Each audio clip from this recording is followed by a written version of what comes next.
Pencil கோவக்காய்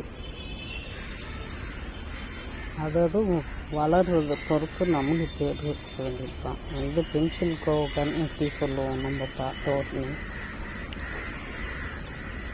நீளம் கம்மியாக இருக்கிறது, ஆனால் இதில் இன்னும் இவ்வளோ நீட்டுக்கு வளரும். இப்போ சரியாக அதுக்கு ஏதோ ஊட்டம் பத்தாதனால இவ்வளோ குட்டையாக காய்ச்சிருக்கு. எப்பெல்லாம் பூஸ்டர் கிடைக்குதோ அப்போ தான் அது துளிர் வைக்கிது, காய்க்குது. அப்படி கொஞ்சம் முருங்கைக்கீரை பறிச்சிட்டேன், முருங்கை பூ பறிச்சிட்டேன். அப்படியே நான் போட்டுட்டேன் வச்சுட்டு. வெள்ளை டிசம்பர் குறைஞ்சிருச்சு. இப்போ செடி லாஸ்ட்டாக கொடுத்துட்ருக்கு. மயில் மணிக்கும் செம்ம க்யூட்டாக இருக்குது. ரொம்ப அழகான செடினா இந்த செடி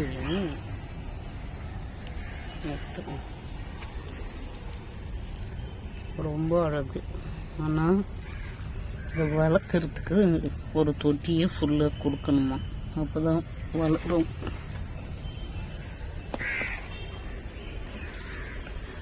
ஒரே ஒரு மாதுளை பழம் வச்சிருக்கு பாருங்க.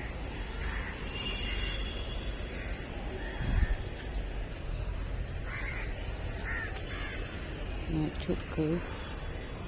பூனைக்காக சேஃபு. இந்த தொட்டால் சுருங்கி செடி காஞ்சிருச்சு, தண்ணி ஊற்றாதனால கவனிக்காம விட்டான், காஞ்சிருச்சு. அதை பிடுங்கி எடுத்துகிட்டு வந்து அந்த கீரை மேலே போட்டு வச்சுருக்கேன். அந்த பூனை இங்கே பாருங்கள் எப்படி பண்ணி வச்சுருக்கு. இது மேலே வாந்தி எடுத்து வைக்கிறது, டாய்லெட் போகிறது, அது மாதிரி பண்ணி வைக்கிறது. நம்ம கிச்சன் வேஸ்ட்டு பாருங்க கொண்டாந்து போட்டு அது இந்த பக்கெட்டில் போட்டு வச்சுருக்கேன். இதுதாங்க செடிக்கு சிறந்த உரம். செம்மையாக இப்போ இது ஒரு தொட்டியாக அப்படியே ரெடி பண்ணிவிட்டு ஒரு செடி வச்சுட்டோம்னா அருமையாக காய் வைக்கும். இது கீரை செடியாக எதுவாக இருந்தாலும் அருமையாக காய்ச்சிடும்.